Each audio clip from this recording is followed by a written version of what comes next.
이스라엘의 왕인 여호와, 이스라엘의 구원자인 만군의 여호와가 이같이 말하노라. 나는 처음이요 나는 마지막이라. 나 외에 다른 신이 없느니라.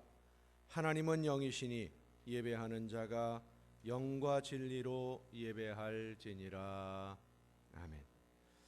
영광과 찬양을 받으시기에 합당하신 하나님, 은혜와 사랑으로 베풀어 주실 은총을 사모하는 성도들이 하나님을 찬양하며 경배하고 예배할 수 있도록 허락해 주시고 불러 주심을 감사드립니다.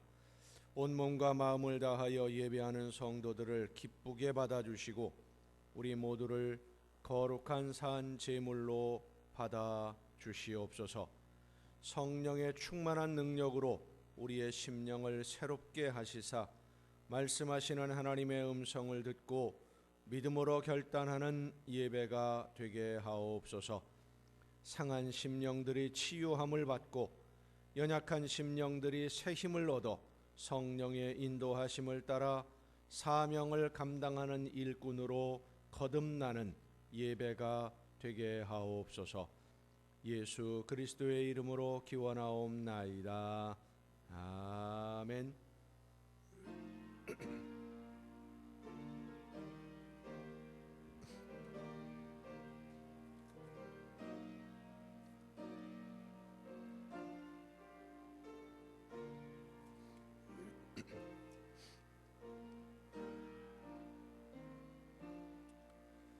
하늘에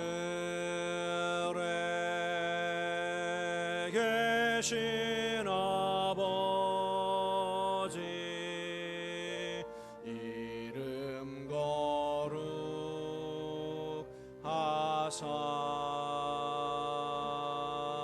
주님 나라 임하시고 뜻이 이루어지이다.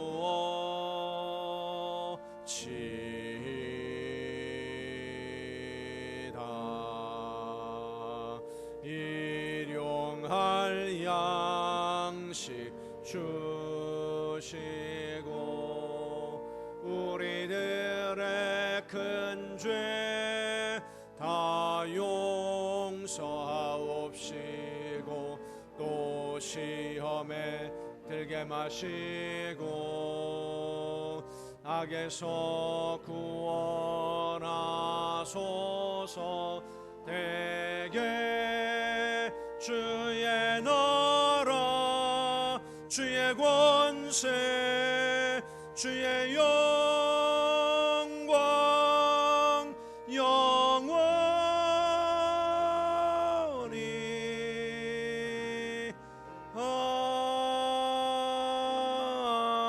아멘.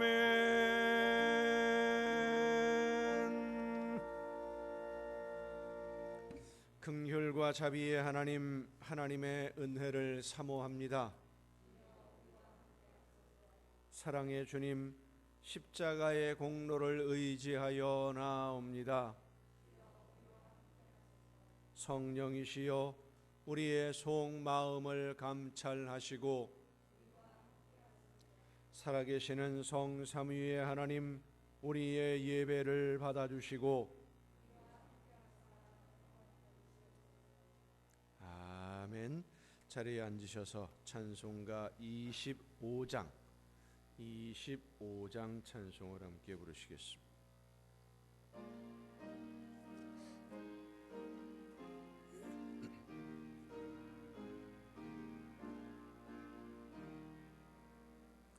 면류관 벗어서 주 앞에 드리세. 저 천사 기쁜 노래가 온 땅에 퍼지네.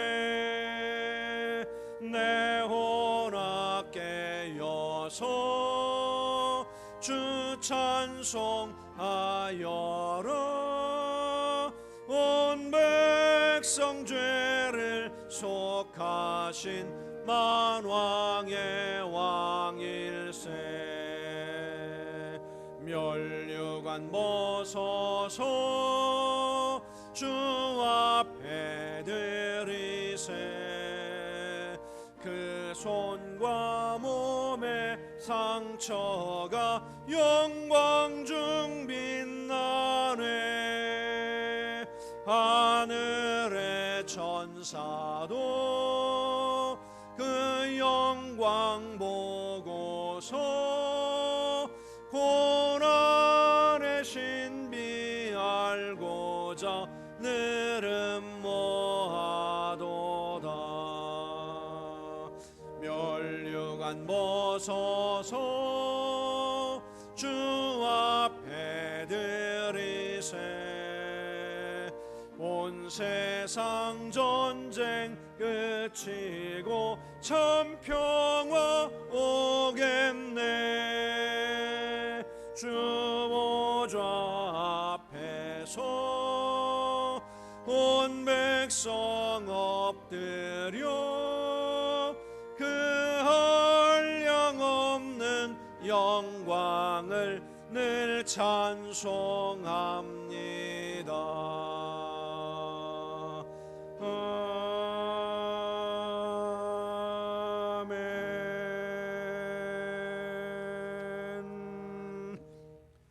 온 땅이여 여호와께 즐거운 찬송을 부를지어다.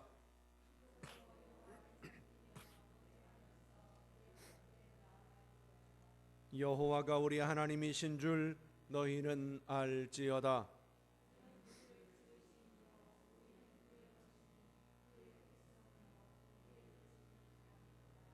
감사함으로 그의 문에 들어가며 찬송함으로 그의 궁정에 들어가서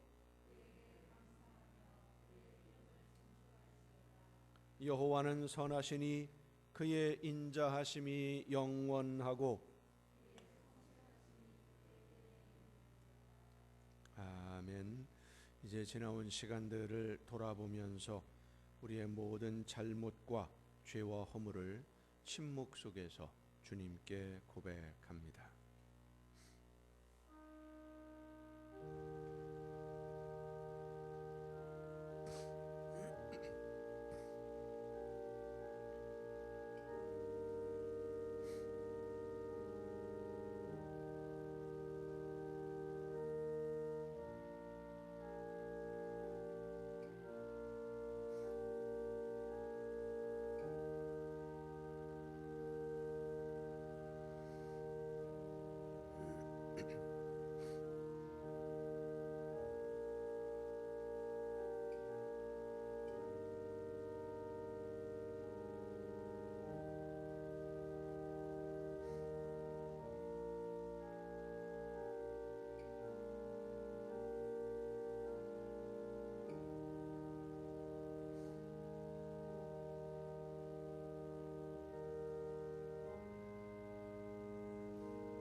동이 서에서 먼 것 같이 우리의 죄과를 우리에게서 멀리 옮기셨으며 아버지가 자식을 긍휼히 여김같이 여호와께서는 자기를 경외하는 자를 긍휼히 여기시나니 이는 그가 우리의 체질을 아시며 우리가 단지 먼지뿐임을 기억하심이로다.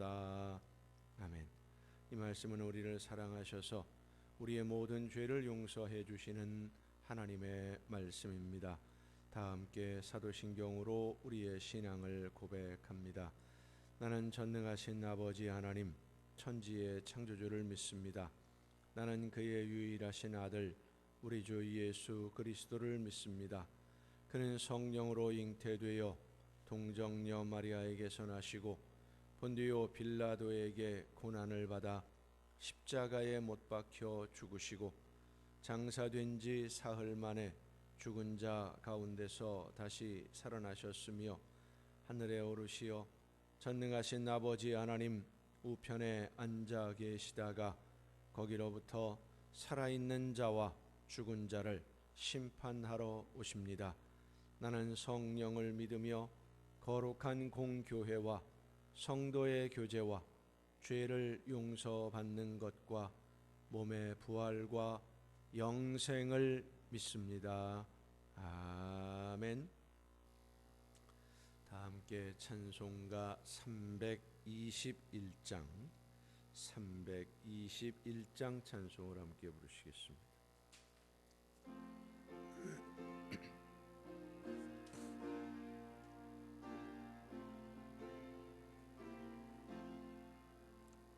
날 대속하신 예수께 내 생명 모두 드리니 늘 진실하게 하소서. 내 구주 예수여, 나 구주 위에 살리라. 내 기쁨 한량 없으리.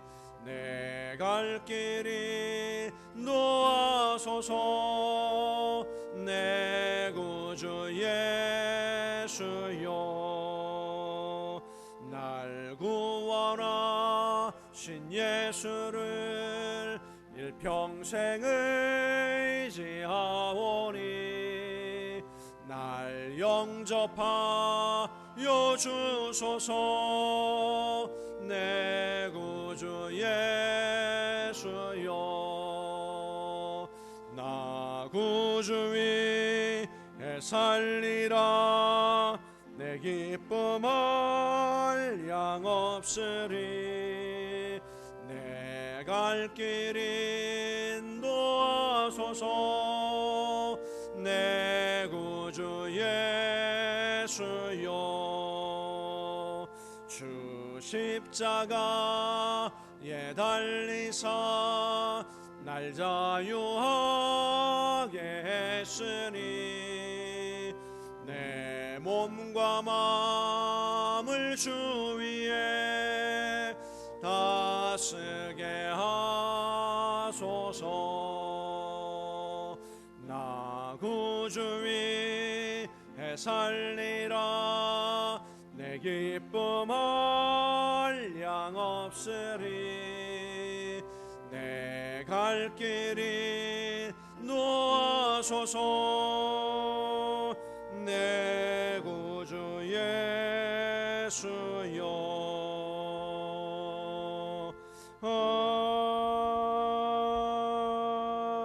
아멘.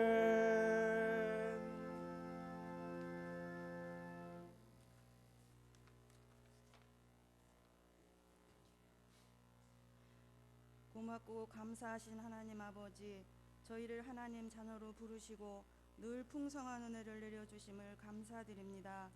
오늘도 주님의 날을 맞이하여 주님 전으로 나와 예배하게 하심을 감사드립니다. 주님 사랑에 감사하며 찬송과 영광과 존귀를 주님께 올려드립니다. 저희가 드리는 예배를 기쁘게 받아 주옵소서. 사랑의 주님, 주님의 크신 은혜를 받고 사는 저희들 은혜 받은 자답게 살기를 원합니다. 저희들의 삶에 어떠한 유혹과 환난이 있어도 넘어지지 않도록 붙드시고 인도하여 주옵소서. 주님 은혜로 충만케 하옵시고 주님만 의지하고 믿음으로 승리하게 하옵소서. 늘 깨어서 기도하고 기뻐하고 감사하며 성령의 인도하심 따라 순종의 삶을 살게 하시고 주님의 기쁨이 되게 하옵소서. 주님이 세우신 몸된 교회가 성령으로 충만한 교회 되게 하옵소서. 교회가 성령 안에서 하나 되어 기도하고 사랑하고 섬기며 열심히 주님의 복음을 전할 수 있게 하옵소서. 지혜와 능력을 주셔서 맡기신 모든 일들을 힘써서 잘 감당하게 하시고 많은 열매가 있게 하옵소서. 담임 목사님 성령과 말씀으로 충만케 하옵소서. 늘 능력과 권능으로 함께 하시고 힘 있는 목회의 길이 되게 하옵소서.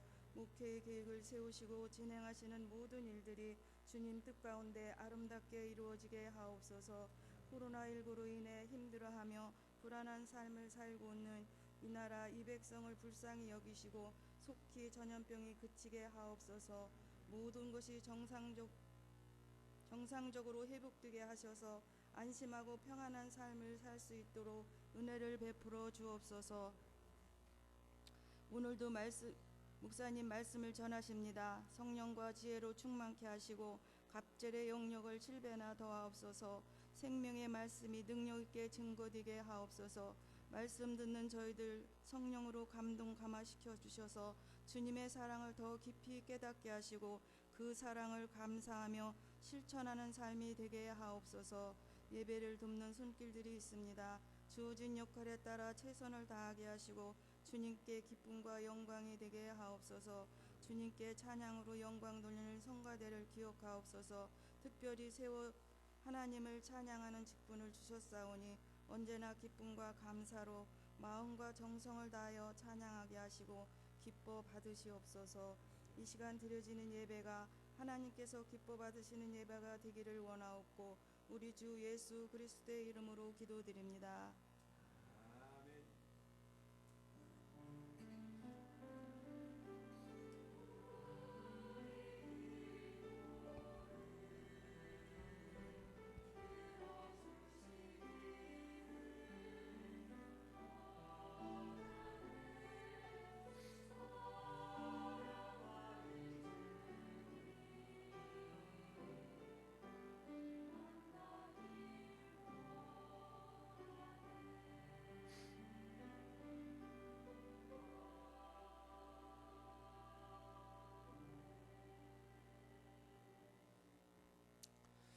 교회 소식을 알려드리겠습니다. 12월 첫 주간에 구역별로 코로나 때문에 개별 가정 신방이 지금 어려운 상황이어서 구역별로 신방을 하고자 합니다. 구역장님들과 일정을 협의하셔서 구역별 신방을 준비해 주시기를 바랍니다. 대림절 다음 주간부터 대림절이 시작이 됩니다. 대림절은 예수님이 이 땅에 오신 것을 기념하는 성탄절 앞 4주간입니다. 강림절이라고도 하고 예수님이 오시는 것을 기다리는 그러한 절기입니다. 대림절 묵상 자료집이 로비에 준비되어 있습니다. 전번에도 우리가 그 묵상 자료집을 활용해서 가정에서 매일매일 묵상을 했는데 매일매일 그 묵상할 수 있는 자료집입니다. 그 자료집의 이익금은 그 중국에 있는 조선족 학교를 돕기 위한 기금으로 쓰여지니까 그 원하시는 마음에 감동이 오시는 대로 그 통에 모아주시면 그것을 보내도록 그렇게 하겠습니다. 오민규 성도님, 오대기 집사님의 동생 되신 우리 오민규 성도님이 허리 부상을 입었다고 지난주에 잠깐 말씀을 드렸었는데 척추뼈에 지금 골절이 되어 있는 상태입니다. 빨리 회복을 해서 몸을 건강하게 기고 동작할 수 있도록 하나님의 특별하시는 종을 위해서 여러분 기도 많이 해주시기를 바랍니다. 또 우리 주은홍 권사님의 부군께서 그 파킨슨 증후군 판정이 나왔습니다. 위에서 파킨슨 증후군은 어떻게 표현하면 마음먹기에 달려 있을 수도 있습니다. 본인 스스로가 열심히 운동하고 의지를 가지고 활동을 하면 많이 회복될 수 있는, 유지가 될 수 있는 그런 여지가 있는 질병이니까 여러분 위에서 많이 기도해 주시고 또 격려해 주시고, 코로나 때문에 신방도 어렵고 다 어렵습니다마는 우리 성도님들이 늘 잊지 말고 기도해 주셔서 하나님의 은혜로 속히 회복될 수 있도록 협력해 주시면 감사하겠습니다. 나머지 다른 소식들은 주보에 있는 교회 소식란을 참조하시기를 바랍니다. 오늘 우리에게 주시는 하나님의 말씀 신약성경 마태복음 21장 28절부터 32절까지에 있는 말씀입니다. 마태복음 21장 28절부터 32절까지에 있는 말씀 들을 때에 봉독할 때 하나님의 귀한 음성을 듣는 은혜가 여러분 모두에게 충만하게 임하시기를 축원합니다. 그러나 너희 생각에는 어떠하냐? 어떤 사람에게 두 아들이 있는데 맏아들에게 가서 이르되 예 오늘 포도원에 가서 일하라 하니 대답하여 이르되 아버지 가겠나이다 하더니 가지 아니하고 둘째 아들에게 가서 또 그와 같이 말하니 대답하여 이르되 실소이다 하였다가 그 후에 뉘우치고 갔으니 그 둘 중에 누가 아버지의 뜻대로 하였느냐? 이르되 둘째 아들이니이다. 예수께서 그들에게 이르시되 내가 진실로 너희에게 이르노니 세리들과 창녀들이 너희보다 먼저 하나님의 나라에 들어가리라.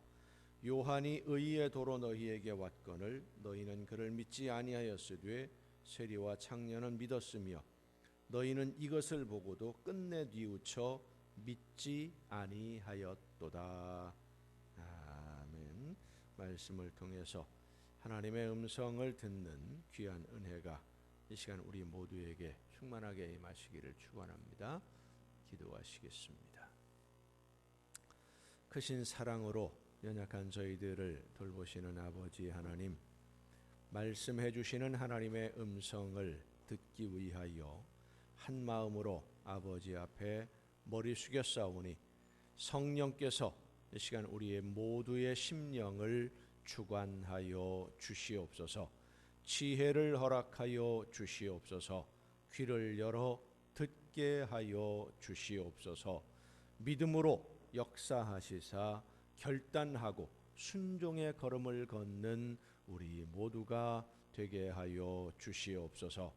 연약한 종을 세우셨사오니 이 시간 성령의 능력과 권능으로 붙들어 주셔서 사람의 모든 것을 다 가리우시고 오직 하나님의 말씀만 하나님이 원하시는 대로만 쓰임받는 일꾼으로 도구로 사용하여 주시옵소서. 모든 것 주님께 의탁하옵고 예수님의 이름으로 기도하옵나이다. 아멘. 여호와 하나님은 여러분에게 복을 주시고 여러분을 지키시기를 원하며 여호와 하나님은 그 얼굴을 여러분에게 비추사 은혜 베푸시기를 원하며 여호와 하나님은 그 얼굴을 여러분에게로 향하여 드사 평강 주시기를 원하노라. 아멘. 하나님의 은혜와 평강이 또 그 놀라운 축복이 이제로부터 영원토록 여러분의 삶에 가정과 계획하는 모든 일들 또 자녀들 위에 풍성하게 충만하게 임하시기를 축원합니다. 축원합니다. 중세 유럽이 종교 개혁의 파도에 뒤덮였을 때 영국은 좀 독특한 방식으로 종교 개혁을 했습니다. 우리가 보통 기독교 그러면 구교와 신교, 구교는 카톨릭 천주교이고 신교는 종교 개혁 이후에 세워진 교파들, 장로교, 감리교 이런 교파들을 말하는데 실제로 기독교 역사를 보면 구교와 신교 외에도 다른 전통을 가진 교회들이 여러 가지가 있습니다. 처음에 교회가 시작된 예루살렘을 중심으로 이제 복음이 전파되어지기 시작을 했고 점점 지역을 넓혀가면서 소아시아 지방, 그리스, 로마를 거쳐서 유럽으로 그리고 아프리카로, 아시아로 이렇게 전파되어 나갑니다. 교회가 많이 세워지게 되면서 각 지역의 교회들이 각 지역마다 특색이 있다 보니까 제각각 다른 신앙 형태로 신앙생활을 하게 되면서 몇몇 교회들을 지역을 중심으로 교회 전통을 세워가기 시작을 합니다. 그렇게 교회들의 구심점 역할을 한두 교회, 지역의 교회들을 중심으로 동방교회와 서방교회가 제일 큰 흐름을 유지하고 있었어요. 그런데 이 동방교회와 서방교회는 주로 이방인들, 이스라엘 민족이 아닌 다른 민족들 중에 예수님의 복음을 전해 듣고 신앙생활을 하는 사람들이 중심이 되다 보니까 처음에 사도들을 중심으로 복음을 듣고 예수님을 구주로 믿는 유대인들을 중심으로 하는 또 하나의 기독교 교파 흐름이 있었습니다. 그 교파 흐름을 동방기독교라고 보통 학자들이 이야기를 합니다. 이 동방기독교는 로마를 중심으로 하는 서방교회 그리고 콘스탄티노플을 중심으로 하는 동방교회와는 좀 다른 그런 전통을 가지고 있었는데 이 동방기독교 사도들의 전승을 따르는 동방기독교의 가장 큰 특징은 복음을 듣고 예수를 믿는 사람은 예수처럼 살아야 된다. 이것이 가장 큰 특징이고 가르침이었습니다. 예수처럼 살아야 된다. 예수가 되라라는 말이. 이 사도들의 전통을 이어받은 교회들 중에 영국 교회가 있었습니다. 잉글랜드에 전파된 복음을 들은 성도들이 예수처럼 살아야 한다라고 하는 이 사도 전승을 지키고 신앙생활을 하고 있었는데 이 서방교회와 동방교회가 중세 유럽을 중세기까지 모든 교회들을 이끌게 되면서 영국은 유럽과 함께 서방교회, 그러니까 지금으로 말하면 카톨릭의 관리 영역으로 들어갑니다. 하지만 카톨릭이 영국의 교회들을 지도한다고는 하고 있었지만 많은 영국 교회의 성도들이 이 동방기독교 사도들의 전통을 지키면서 신앙생활을 하고 있었어요.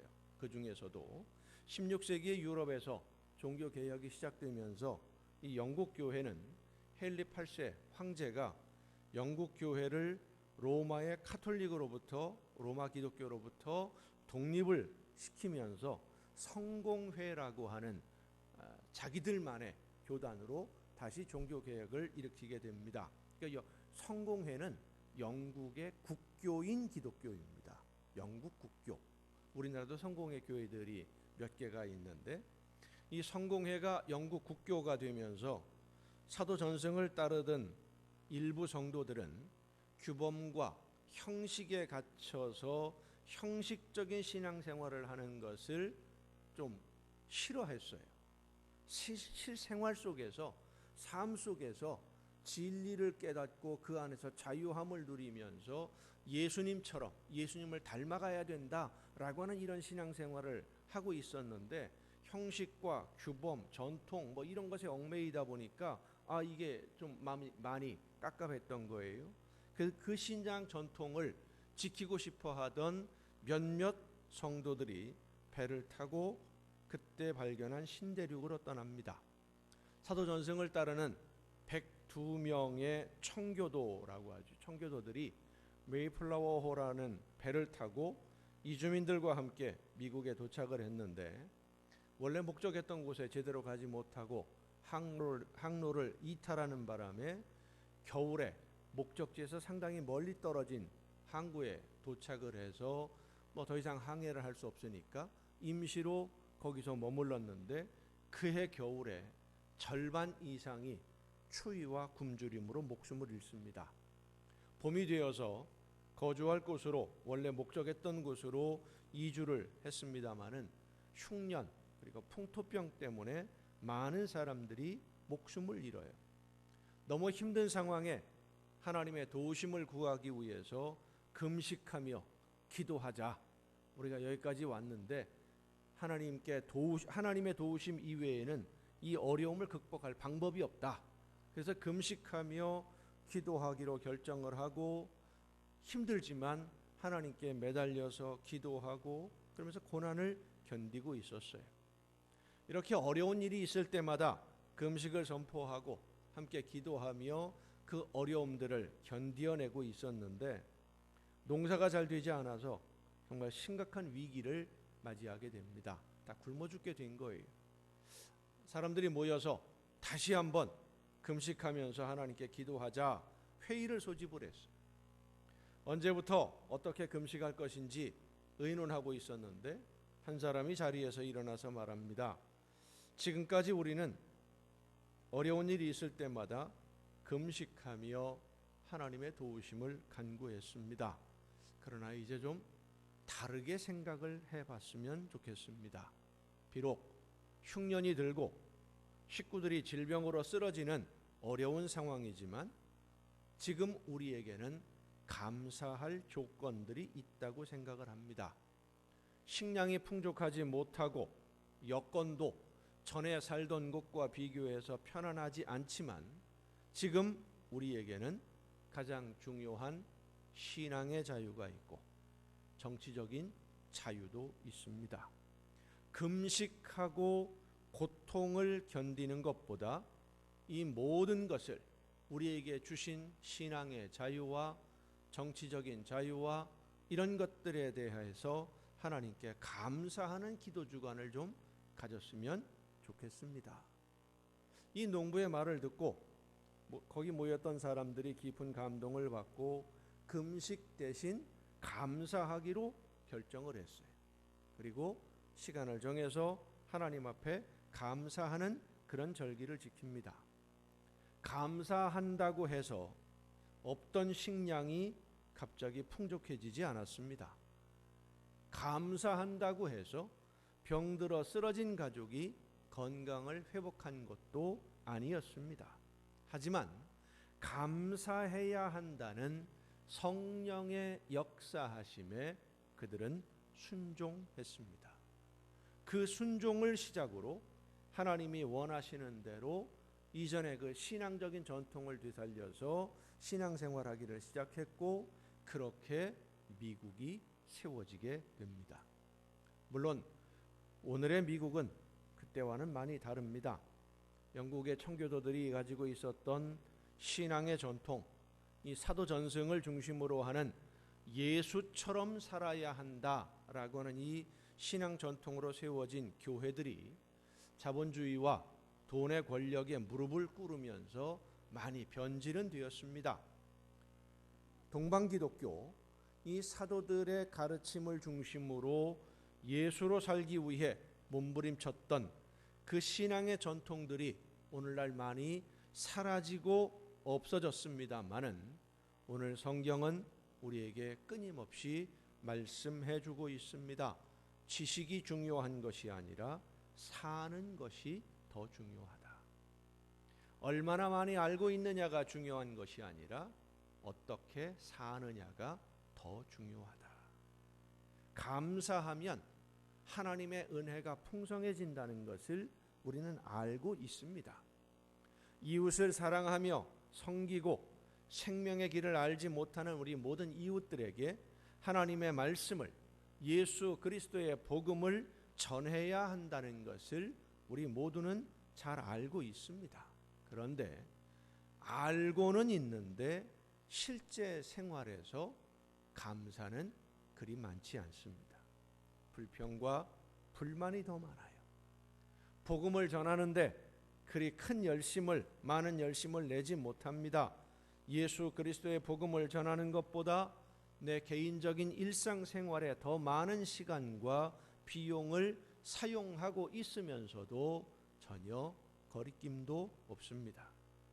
성도 여러분, 아무리 많이 알아도 하나를 알고 실천하는 것보다 못합니다. 하나밖에 모른다 하더라도 그 아는 대로 하나님의 말씀대로 살면 하나님이 기뻐하시고 풍성한 열매로 거두어 주심을 믿으시길 바랍니다. 오늘 본문 말씀이 바로 그것을 말씀해 줍니다. 오늘 본문 말씀을 보면 예수님이 유월절을 앞두고 예루살렘 성전에 올라가셨는데 대제사장들과 백성들의 장로들, 그러니까 사회 지도급 인사들과 논쟁을 하는 과정에서 하신 비유의 말씀이 오늘 본문이에요. 예수님이 예루살렘에 가셨을 때 대제사장들과 저명한 지위, 권위를 누리던 사람들이 예수님을 비난하는 데 앞장섰고 적대시하는 데 앞장섰고 모함을 했고 누명을 씌우고 심지어 예수님을 죽이려고 계획을 세우고 있었습니다. 그들의 속마음을 아시는 예수님이 이 사람들에게 질문을 던집니다. 한 사람에게 두 아들이 있는데 맏아들에게 가서 오늘 포도원에 가서 일하라 라고 하니까 예 알겠습니다 라고 대답을 했고, 둘째 아들에게도 가서 포도원에 가서 일하라 그러니까 이 둘째 아들은 실소이다, 나는 오늘 포도원에 일하러 가지 않겠습니다 대답을 했다. 그런데 맏아들은 아버지의 말에 예 하고 대답을 하고는 대답과는 다르게 포도원에 일하러 가지 않았고, 둘째 아들은 싫습니다 하고 대답은 했지만 나중에 뉘우치고 포도원에 일하러 갔으면 이 두 아들 중에 누가 아버지의 뜻대로 했느냐, 누가 잘 대답했느냐 묻지 않습니다. 누가 아버지의 뜻대로 했느냐, 이것을 물으셨어요. 누가 아버지의 뜻대로 실천했느냐, 행동했느냐. 성도 여러분, 말씀을 들어서 알았으면, 성령의 역사하심으로 하나님의 말씀을 들었고 성령이 역사하셔서 하나님의 뜻을 깨달아 알게 되었으면 그대로 행하는 것이 믿음입니다.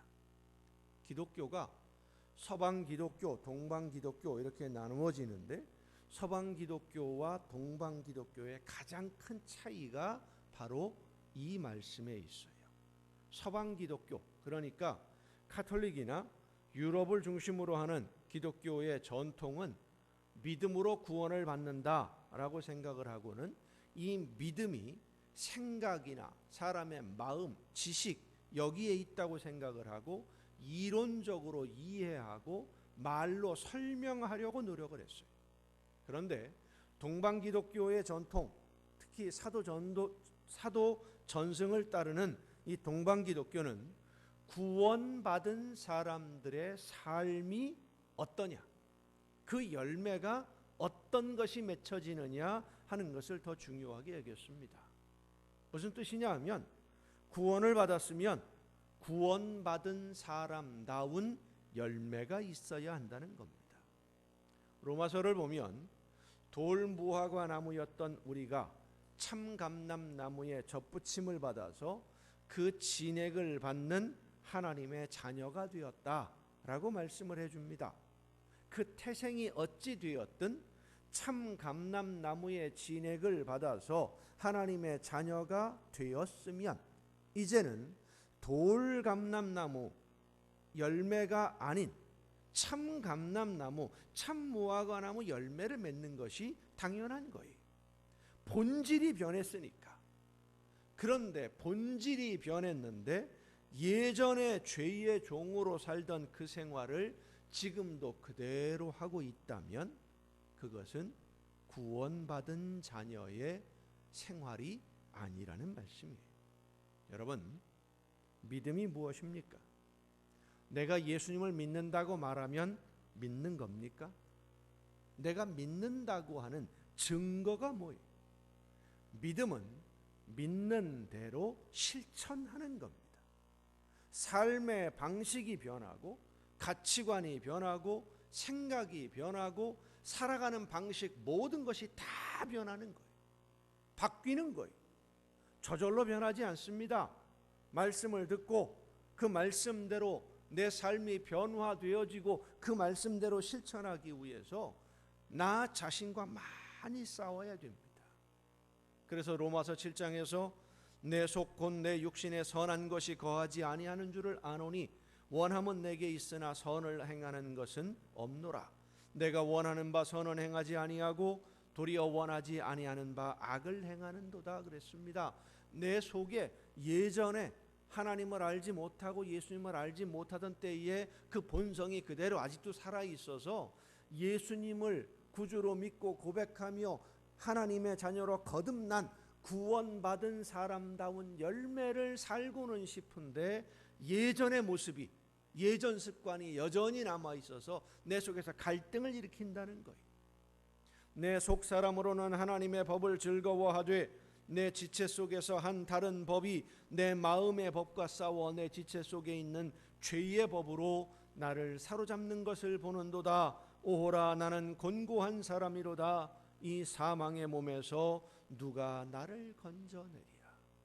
하나님의 말씀대로 살아야 되겠는데, 말씀을 들었으면 그 말씀대로 실천해야 되겠는데, 여러 가지 여건, 옛날 습관들, 이런 것들이 자꾸만 나를 가로막아서 하나님이 원하시는 열매를 맺는 대로 살지 못하고 여전히 죄의 모습으로 살아가고 있으니 나 이거 얼마나 힘든지 모르겠다. 그런 고백이에요. 내가 생각으로는 말씀을 듣고 말씀을 따라 살고 싶은데 죄의 본성 때문에 예전의 모습, 죄의 종으로 살던 그 모습대로 지금 내가 살아가고 있구나. 안타까워하는 거죠.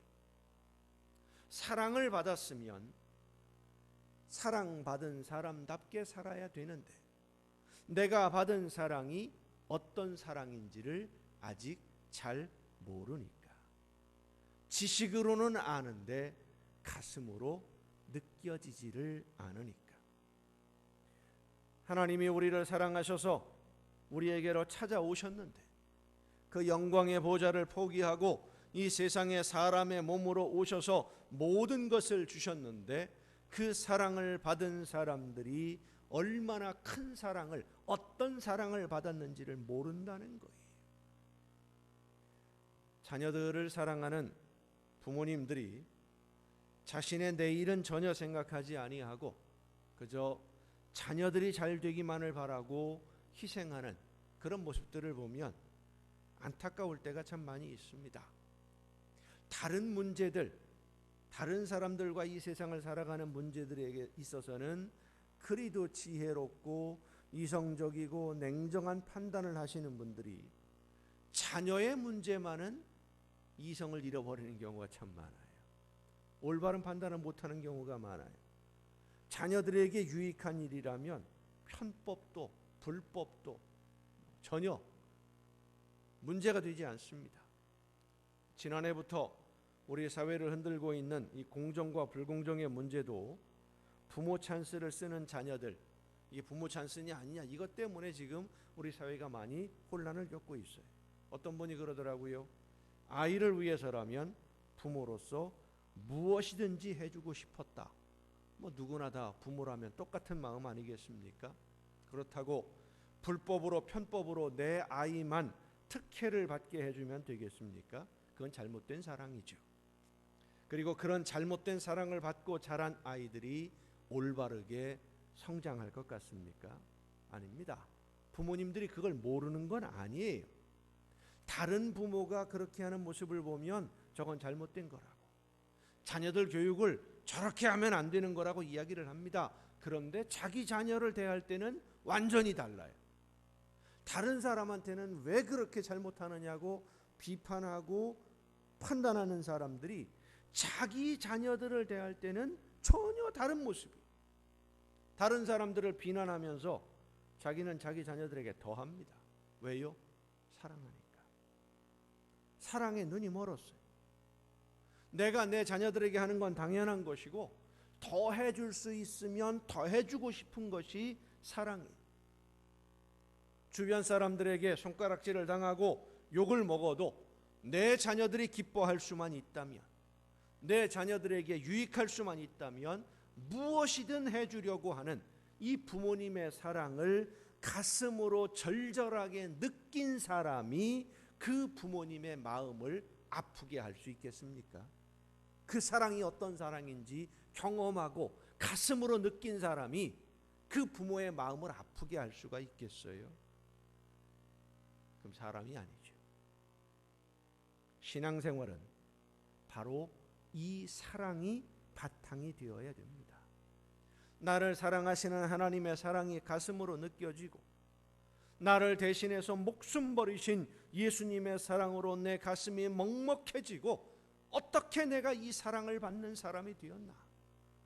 나는 정말 아무것도 한 일이 없는데 왜 나를 이렇게 사랑해 주시나? 가슴이 터져나갈 듯한 감격과 기쁨이 내 속에서, 내 심령 속에서 솟아오를 때 내가 이대로 있으면 안 되겠다. 이 사랑을 받은 내가 이러고 살면 안 되겠다 해서 나를 사랑하시는 하나님이 기뻐하실 만한 이 일을 찾아서 열심히 그 일을 하게 되는 거예요. 이게 바로 구원받은 사람다운 열매를 맺는 신앙생활입니다. 구원받은 사람다운 열매, 이렇게 생각하면 쉽습니다. 하나님은 구원받은 하나님의 자녀들에게 성령의 역사하심으로 마음에 감동을 주십니다. 이 성령의 감동은 마음으로 느끼는 것도 있고 말씀을 들을 때 깨닫는 것도 있고 일상생활 속에서 혹은 기도하다가 혹은 길을 지나가다가 문득 가슴에 부딪혀오는, 머리에 떠오르는, 하나님이 나를 통해서 이런 일을 하기를 원하시는구나, 내가 이렇게 해야 되겠구나, 이런 것들이 부딪혀오는 거예요. 구체적으로 마음에 부딪혀오는 감동들이, 이 성령의 감동하심에 순종하는 열매가 바로 구원받은 성도다운 열매입니다. 신앙생활을 아주 열심히 하는 집사님의 부부가 있었는데 그 아들이 동남아에 선교 여행을 갔다가 그만 사고로 목숨을 잃었어요. 아들을 잃은 아픔을 기도하며 성령의 위로하심을 간구하는 중에 아들 이름으로 하나님께 무엇인가를 해야 되겠다, 아들 이름으로 하는 생각이 들었어요. 그래서 이 마음은 성령께서 나에게 주시는 감동으로 알고 아들을 추모하는 마음을 가지고 마침 그 교회 교육관 리모델링 공사를 하는데 아들의 이름으로 그 교육관의 음향시설 설비 자금을 헌금으로 드렸어요. 음향시설이 상당히 가격이 비쌉니다. 예배 시간에 목사님이 그 소식을 전하니까 그 예배에 참석했던 한 집사님이 옆에 앉아있는 아내의 옆구리를 쿡 찌르면서 속삭입니다. 여보, 우리도 우리 애 이름으로 하나님에게 뭔가 좀 드립시다. 그러니까 이 아내가 눈이 휘둥그레 떠지면서 말합니다. 아니, 우리 아들은 안 죽었는데 왜?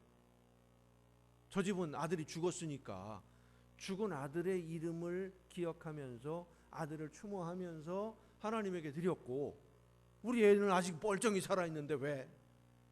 그러자 남편이 아내를 바라보며 말합니다. 그러니까 죽은 애보다는 더 해야지. 아직 살아있는데, 지금 살아있는데. 하나님이 기뻐하시는 일이라고 내 마음에 부딪혀올 때, 그런 생각이 들 때 머뭇거리지 아니하고 그 성령의 역사하심에 순종하면 구원받은 사람다운, 구원받은 성도다운 열매가 맺혀짐을 믿으시길 바랍니다. 그래서 마리아는 순전한 나드 한 근의 향유를 아까운 줄도 모르고 예수님의 발에 부은 겁니다. 가슴에서 사랑이 솟아오르면, 사랑으로 내 마음이 가득 차게 되면 아까울 것도 없고 힘들지도 않아요. 가장 좋은 것, 가장 귀한 것을 다 주고 싶어집니다. 그런데 사랑이 식어지면은요, 줬던 것도 뺏고 싶어요. 자녀들이 이쁘면은요, 밥을 먹는 게 그렇게 이뻐 보여요. 애들이 밥을 처음에 먹기 시작하면 이 수저를 제대로 숟가락을 못 들잖아요. 그럼 밥을 푸는데 밥을 풉니까? 퍼 엎습니까? 퍼 엎어요, 온통. 예? 밥그릇도 뒤집고요. 수저로 푹 펐는데 입에 들어가는 거는 한 톨이고 쌀을 한두 개 들어가고 나머지는 다 흘려요. 근데도 이뻐요. 그 먹겠다고 하는 모습을 보면. 요즘 그 방송에 보면 그 연예인들이 아이들 키우는 프로그램들이 상당히 많아요. 거기 나와서 보면, 나오는 아이들을 보면 조그만 아이들 뭐 식사 예절을 가르친답시고 탁 해서 차려놓으면은요, 수저가 옆에 있는데 이거로 푸다가 안 되면 손으로 탁 집어넣는데 다 뭐 입에 들어가는 것보다 흘리는 게 훨씬 많아요.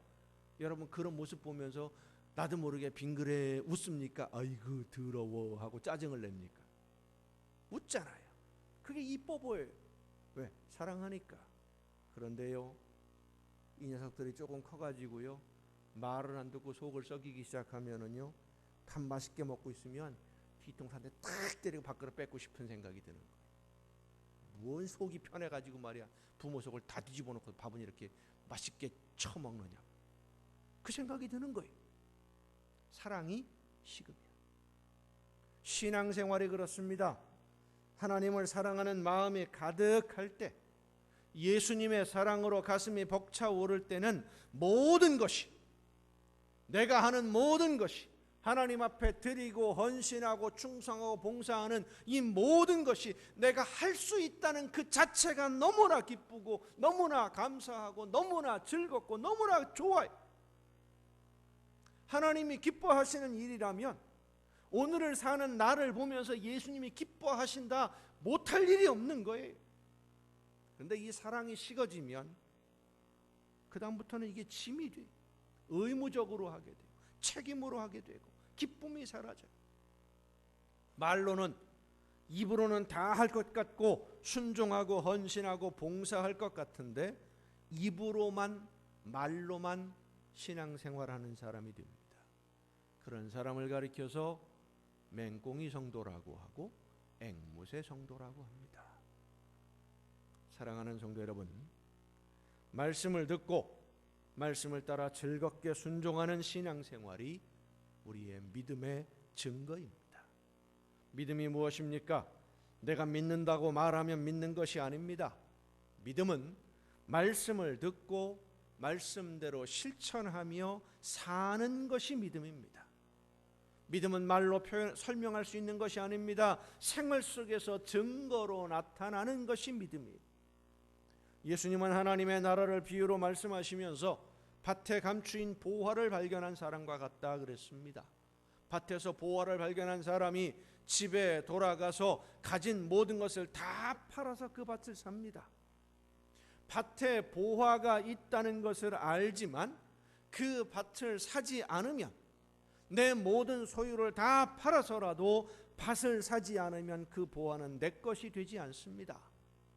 보화를 발견한 사람이 자기의 모든 소유를 다 팔아도 그 밭을 살 수 있을 만큼 넉넉하지 않을 수 있습니다. 모자랄 수 있어요. 턱없이 부족할 수도 있습니다. 그러나 전 재산을 다 팔아서라도 그 밭을 사려고 할 때, 하나님의 나라를 그렇게 사모할 때 모든 부족함은 우리 아버지이신 하나님이 채워주시는 줄로 믿으시길 바랍니다. 그게 믿음이에요.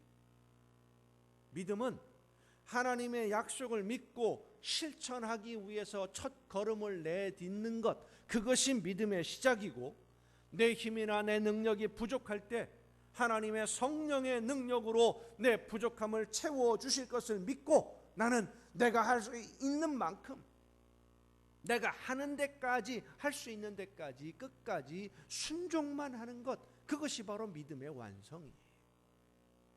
내 힘으로 할 수 없는 일이니까 시작도 하지 않고 포기하거나, 나는 능력이 없어서 못한다고 처음부터 주저앉거나, 시작은 했지만 어려운 일이 생기니까 나는 힘들어서 더 이상 못하겠다고 중간에 포기하면 열매를 거두지 못합니다.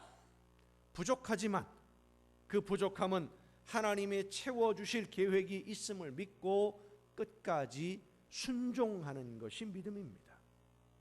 예수님의 씨를 뿌리는 사람의 비유에 보면 길가에 떨어진 씨앗이 있어요. 이 길가에 떨어진 씨앗, 말씀은 들었는데 이건 내가 할 수 없는 일이야. 내 형편도 그렇고 뭐 여러 가지 보면 이건 내가 할 일이 아니야. 시작도 않고 포기한 사람. 돌밭에 떨어진 씨앗, 말씀은 들었어요. 시작은 했는데 내 힘으로 도저히 끝까지 이 사명을, 이 일을 감당할 수 없을 것 같아서 중간에 그냥 더 이상 못하겠다, 내 능력이 여기까지밖에 안 돼 하고 내가 알아서 포기한 거예요. 가시밭에 떨어진 씨는 시작을 했는데 전혀 예상하지 못한 어려운 일이 생기니까, 힘든 일들이 생기니까, 장애물이 생기니까 더 이상은 못하겠다. 내가 이렇게 열심히 하면 뭐 주변 사람들도, 성도들도 같이 좀 도와주고 하나님이 역사하셔서 할 수 있도록 해결해 주실 줄 알았는데 아이고 해결되는 것도 없고 어려운 일은 계속 있고 아이고 더 이상은 못하겠다. 그리고 포기하는 사람. 하지만 옥토에 떨어진 씨는 말씀을 듣고 하나님이 원하시는 일임을 깨닫고 즉시 시작을 합니다. 내 힘으로 안 되는 것을 알면서도 하나님이 내 부족함을 채워주실 줄로 믿고 내가 할 수 있는 것만큼 할 수 있는 데까지 최선을 다합니다. 예상하지 못한 어려운 일이 생겨서 도저히 더 이상 사명을 감당할 수 없는 형편이 되어도 하나님이 열매를 거두어 주실 것으로 믿고 내가 해야 할 일 열심히 끝까지 감당해서 결국은 30배, 60배, 100배의 열매로 하나님에게 기쁨을 드리는 성도예요. 여러분은 어떤 씨앗이 되기를 원하십니까? 어떻게 해야 열매를 거둘 수 있는지 안다고 해서 열매 저절로 맺혀지지 않습니다. 씨를 뿌리고 잡초를 제거하고 거름을 주고 벌레를 잡아주고 그래야 열매를 거둘 수 있다는 것을 알면 씨를 뿌려야 할 때 뿌리고 잡초가 자라나면 힘들지만 잡초 뽑아버리고 풍성한 열매를 얻기 위해서 거름이 필요하다면 힘들지만 퇴비와 거름 충분히 주어야 돼요. 돌보지 않고 가꾸지 않으면 거두지 못하는 것처럼 믿음은 하나님이 기뻐하시는 일이 무엇인지를 말씀을 통해 깨달아야 하고 알았으면 말씀대로 살아야 합니다. 그렇게 하라고 성령은 오늘도 우리의 심령을 두드려 주시고 말씀해 주시고 감동을 주시고 결단하라고 계시를 주십니다. 오늘 예수님은 우리에게 물어보십니다. 대답은 잘했지만 실천이 없는 사람과 대답은 잘 못했지만 아버지의 말씀대로 일한 사람, 둘 중에 누가 믿는 사람이냐? 말씀을 듣는 성도가 되고 말씀을 실천하는 성도가 되어서 하나님에게 칭찬받는 자녀가 되고 우리 주님이 기뻐하시는 열매가 풍성하게 되어서 하늘로부터 부어주시는 은혜와 축복으로 날마다 천국의 행복을 누리는 여러분 모두가 될 수 있기를 예수님의 이름으로 축원합니다. 기도하시겠습니다. 크신 사랑으로 연약한 저희들을 오늘도 돌보시고 인도해 주시는 아버지 하나님, 성령의 역사하심으로 저희들에게 말씀해 주시고 자녀 삼아 주셔서 하나님이 원하시는 일들을 감당하며 하나님이 기뻐하시는 열매를 맺을 수 있도록 오늘도 함께 해주심에 감사를 드립니다. 구원받은 성도답게 하나님이 기뻐하시는 열매를 날마다 풍성하게 맺으며 예전의 죄악의 모습들, 내 욕심을 따라 살던 모습들을 버리고 변화되어 하나님의 구원받은 자녀답게 오늘을 사는 우리 모두가 되게 하여 주시옵소서.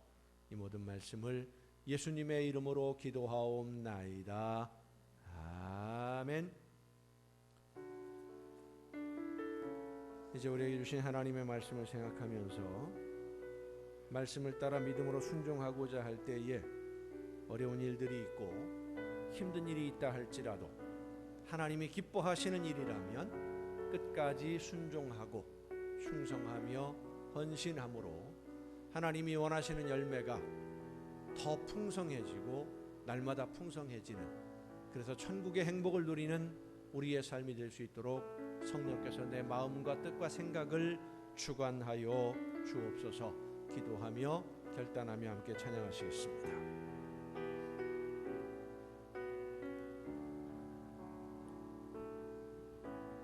아침 안개 눈앞 가리되 나의 약한 믿음의 심쌓일 때 부드럽게 다가온 주의 음성, 아무것도 염려하지 마라. 빗줄기에 바위 패이듯 나의 작은 소망 사라져갈 때 고요하게 들리는 주의 음성 내가 너를 사랑하노라 외로움과 방황 속에서 주님 앞에 나아갈 때에 위로하시는 주님 나를 도우사 상한 나의 마음 감싸주시는 십자가의 보혈로서 주의 크신 사랑 알게 하셨네 주님께 감사하리라 언제나 주님께 감사해 외로움과 방황 속에서 주님 앞에 나아갈 때에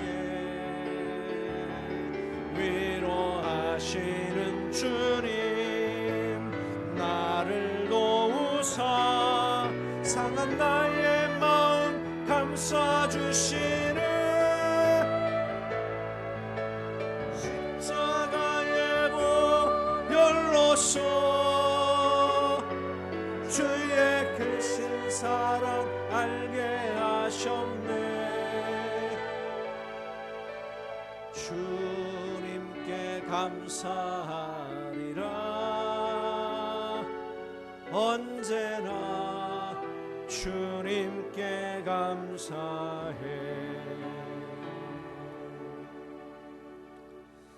연약한 저희들을 변함없는 사랑으로 품어주시고 돌보시며 인도해 주시는 아버지 하나님 성령의 역사하심을 통해 말씀해 주실 때에 그 말씀을 따라 순종하되 끝까지 순종함으로 하나님이 기뻐하시는 열매로 풍성하게 맺어 기쁨을 드리는 우리 모두가 되게 하여 주시옵소서. 성령의 놀라우신 능력과 권능으로 열매 맺는 자녀로 인도해 주심에 감사하며 이 시간 아버지 앞에 귀한 예물을 드리오니 드리는 모든 손길들마다 하나님 복을 주시고 은혜를 더하시며 주님이 기뻐하시는 아름다운 열매가 더욱 더 풍성해지는 복된 가정들이 되게 하여 주시옵소서. 하나님의 나라의 보고를 열으시고 저들의 가정에 쌓을 곳이 없도록 넘치게 부어주시사 이 세상을 살아가는 동안 모든 좋은 것에 부족함이 없게 하시며 날마다 주님과 동행하는 천국의 행복을 누리는 아름답고도 복된 가정 되게 하여 주시옵소서.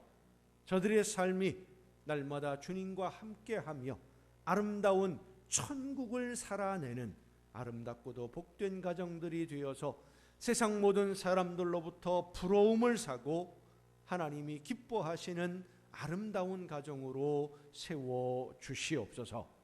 이 모든 물질들이 하나님이 기뻐하시는 뜻대로만 아름답게 쓰여질 수 있기를 간절히 바라옵고 이제는 우리를 구원하시는 예수 그리스도의 은혜와 하나님의 크신 사랑하심과 성령님의 감동하심과 교통하심이 이 자리에 함께한 우리 주님이 사랑하시는 모든 이들 위에 이제로부터 영원토록 함께 하시기를 간절히 축원하옵나이다.